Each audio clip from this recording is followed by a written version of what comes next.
Eu sou o Cássio Eduardo e estamos mais uma vez aqui para o programa Evidências Ufológicas na Bíblia. Hoje eu quero dividir com vocês um tema pouco polêmico. Eu falo sobre o assunto demonologia.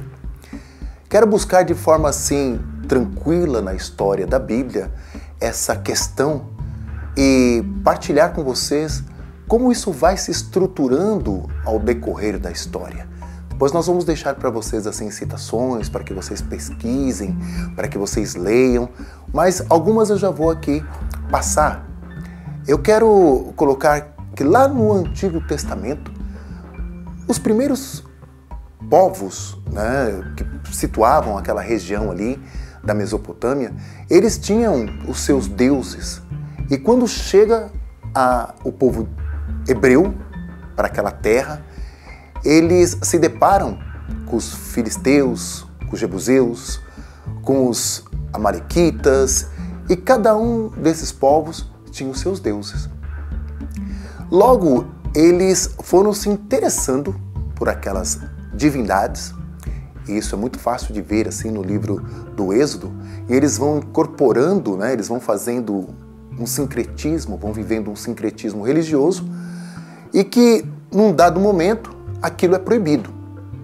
Nós vemos assim no livro de Deuteronômio algumas proibições para que as pessoas não trouxessem mais aqueles cultos, O próprio bezerro de ouro no livro do no livro do Êxodo, já mostra assim um interesse do povo hebreu para com os deuses que eram cultuados por aqueles povos, os seus vizinhos ali, podemos dizer assim. A ponto que eles começam então a entender que aqueles espíritos ou divindades desses povos eram demônios. Os profetas que foram educando o povo hebreu foram ali sendo conduzidos por Deus, como diz na Bíblia, a rechaçar aquelas divindades. E todas elas foram tratadas como demônios. Existem alguns livros assim muito interessantes. Tem o livro de Tobias, que mostra a presença de um anjo chamado Asmodeu, que é tratado como um demônio, e que ele chegava ali e sempre trazia a morte, a confusão para o casamento. E esse livro também é um livro interessante de se pesquisar, apesar de ser tratado como uma ficção. Não é uma história, é uma ficção. Assim como o livro de Jó, que vou partilhar com vocês em breve. Neste livro, a presença essa divindade, que é ali tratado como um demônio, era uma divindade dos povos ali da região muito bem respeitado. E que ali ela é enfatizada como algo diabólico, algo destruidor, algo que traz morte. E essa ideia do demônio, ela é muito vaga no Antigo Testamento. Não se tinha bem ao certo a ideia de um ser criado por Deus, tão poderoso quanto Deus, e que pudesse trazer a ameaça para a obra-prima divina, que é a raça humana. Não tinha bem ideia. A ideia que se tinha no Antigo Testamento era de um Deus poderoso, que ele trazia vida e que também trazia morte. Que era um Deus que amava, mas um Deus que ia ao extremo do ciúme. Isso é muito interessante para se refletir, porque tem um momento no livro de Samuel onde conta a história de Saul, rei do povo hebreu, escolhido pelo povo, e que ele era atormentado por um demônio, por um espírito maligno, que era mandado pelo próprio Deus, Javé. Imagine só, o Deus Todo-Poderoso, bondoso, que envia um espírito maligno para perturbar a vida do rei Saul. E quem fazia toda a libertação, podemos dizer assim, era Davi tocando a cítara e cantando para expulsar ali aquele demônio que estava incomodando o rei Saul. É um texto bem bizarro do Antigo Testamento, onde nós começamos a fazer alguns questionamentos. Como esse Deus bondoso, Criador de tudo, envia um espírito maligno para perturbar uma pessoa, um dos seus filhos. A ideia do demônio vai se construindo. E eu quero citar agora o livro de Jó. Alguns teólogos acreditam que o livro de Jó foi escrito antes do livro de Gênesis, que tem cerca de 1600 a.C., a data da sua escrita. E ali mostra a pessoa de um anjo que é um acusador. Ele está sempre ali diante do trono de Deus, acusando o servo de Deus Jó e pedindo permissão para que Deus deixasse ele tirar os filhos, que ele deixasse ele levar para a vida de Jó uma perturbação. Este acusador, este espírito, este anjo que está ali, um adversário, um Satanás, vamos dizer assim, ele tem esse poder. Mas mesmo no livro de Jó, não está ali mostrando que este Satanás, este anjo, é um demônio, que ele de fato é um grande adversário de Deus. Se é que Deus pode ter um adversário, o Deus Todo-Poderoso, tendo um adversário, é muito estranho isso. Mas ali pela primeira vez, a gente vê se estruturando a ideia de um demônio, podemos dizer assim. A gente vê essa estrutura. Depois nós vamos ver isso no livro de Isaías, capítulo 14. Mais uma vez, o nome Satanás como um adversário. A palavra Satanás significa o adversário. Ele está contra. Mas ainda não tinha uma ideia de um demônio. Quando nós vemos assim, no Antigo Testamento, falar de Lúcifer, falar de Satanás, falar de demônio, tudo isso era muito vago, não se tinha uma ideia de uma demonologia no Antigo Testamento para o povo hebreu. Mas como eu disse anteriormente, eles foram aos poucos sendo conduzidos pelos seus profetas a tratar os deuses daqueles povos como demônios. E é interessante que até os dias de hoje é assim que nos comportamos, né? A divindade do outro é um demônio para mim. E é assim que a gente acaba se comportando. E assim, quero deixar o Antigo Testamento com toda esses mistérios, né, a respeito dessa pessoa, se é que podemos dizer assim, da pessoa de Satanás, da pessoa do demônio, e vamos chegar no Novo Testamento. No Novo Testamento a gente vê um boom, né, com relação a essa questão. Nós vemos Jesus expulsando demônios. Jesus ele chega para Pedro e diz para Pedro: afasta de mim, Satanás.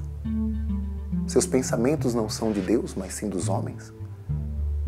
Nós vemos Jesus tirando o demônio de um homem e esse demônio se apresenta a Jesus como legião.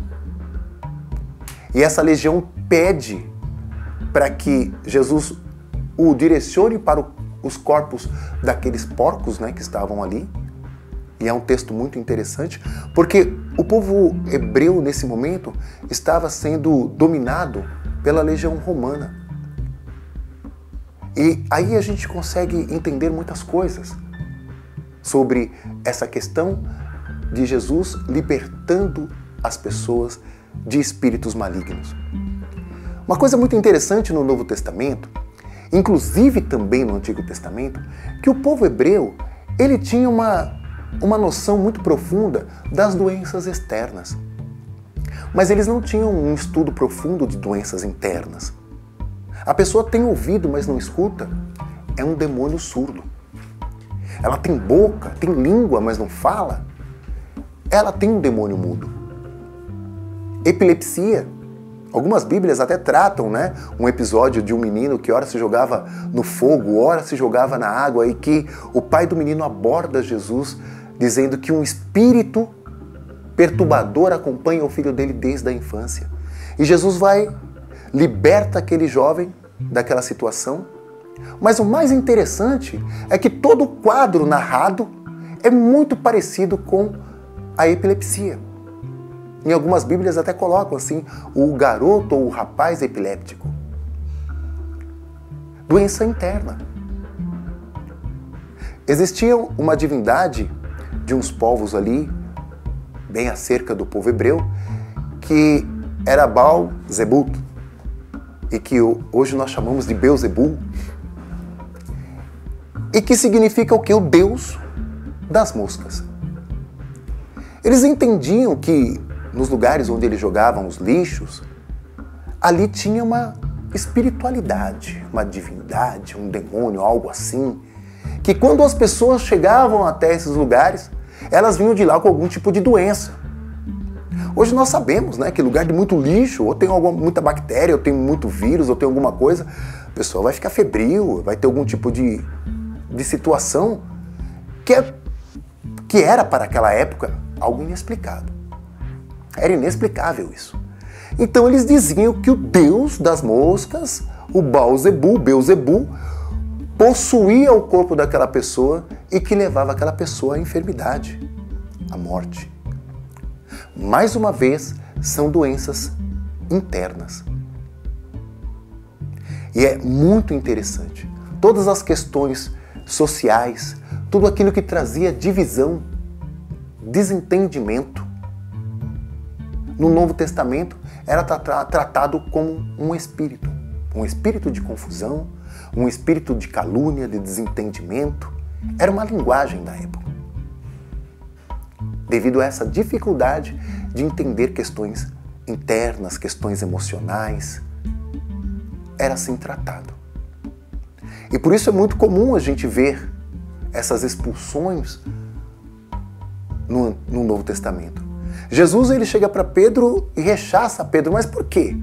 Porque Pedro estava possesso? Ou as ideias de Pedro traziam divisão para o propósito da missão do Cristo? E eu não estou dizendo aqui que não exista essa realidade paralela, astral, onde existam espíritos. Não estou dizendo isso. Eu estou dizendo que todas as vezes que nós olhamos para o Novo Testamento e queremos assim um respaldo bíblico para este Lúcifer, para este Satanás, nós não encontramos. Tudo está muito vago. Tudo está muito perdido.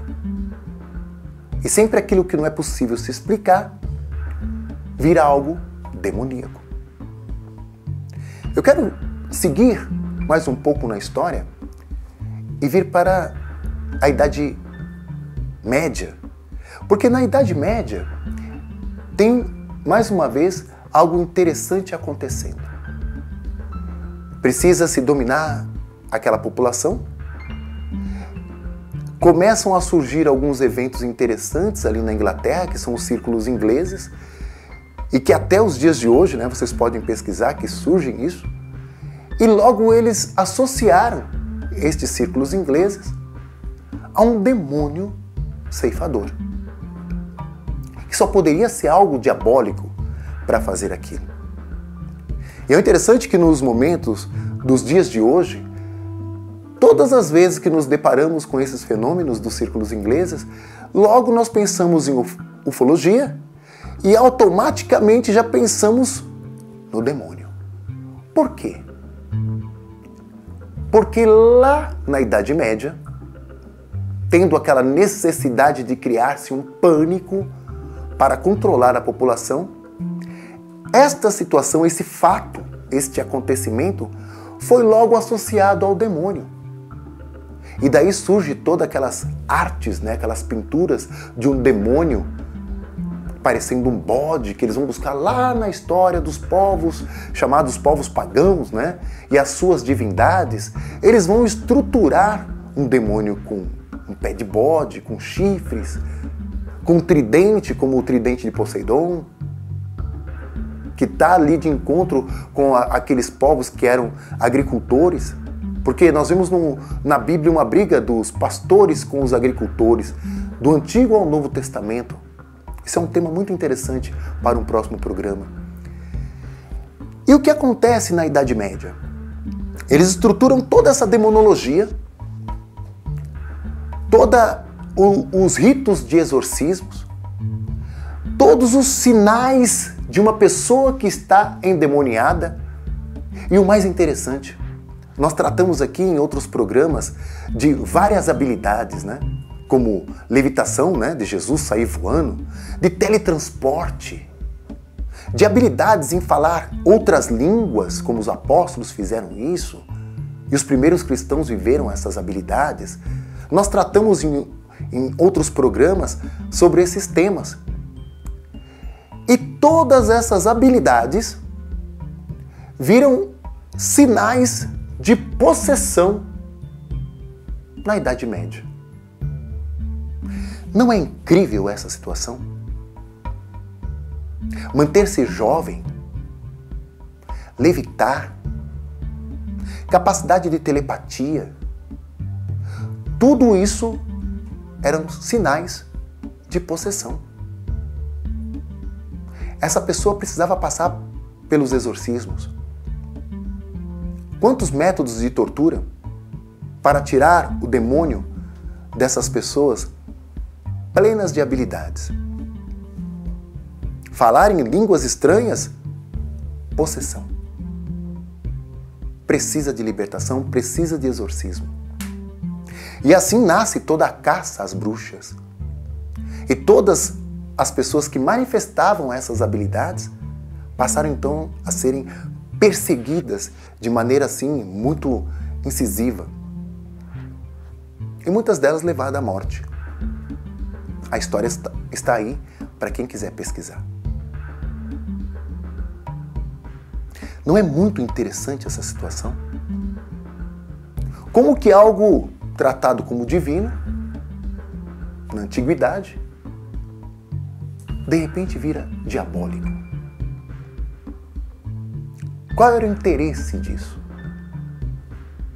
Esse interesse da minoria para dominar a grande massa,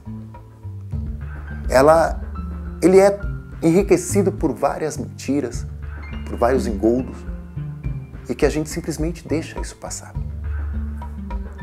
Na Idade Média isso fica muito forte, se estrutura e tem toda essa perseguição, tem toda essa situação desagradável, e ela vem seguindo, passa pelo século XVIII.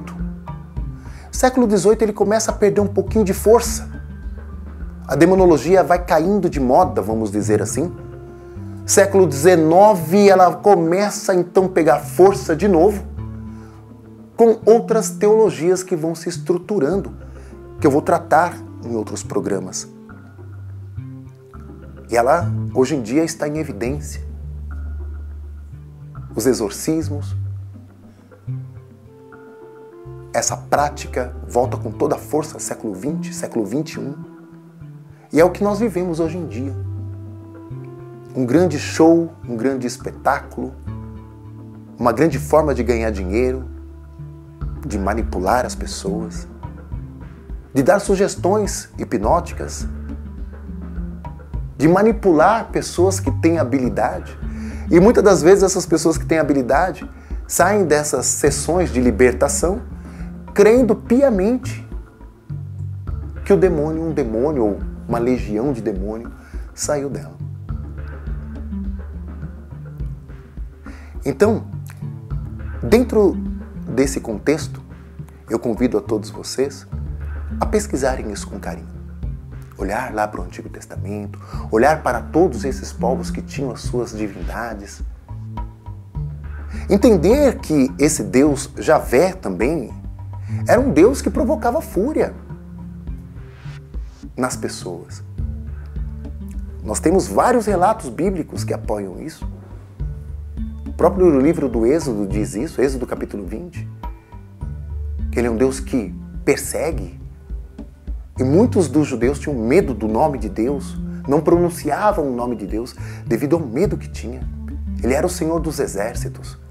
É interessante que muitas divindades dos povos que cercavam o povo hebreu também tinham essa denominação de Senhor dos exércitos, da luz que veio do céu. do Deus destruidor, da fúria. É importante pesquisar isso. E olhar hoje assim todo o preconceito que às vezes temos com outros movimentos religiosos, com outras filosofias, porque sempre o Deus do outro é o demônio para nós. O que nós não sabemos explicar vira algo demoníaco. E o porquê que hoje todas essas questões de paranormalidade, de ufologia, dessas evidências que nós vemos no dia a dia, elas são rechaçadas e muitas das vezes tratadas como algo diabólico, demoníaco. Agradeço a atenção de todos vocês e espero todos no próximo programa Evidências Ufológicas na Bíblia.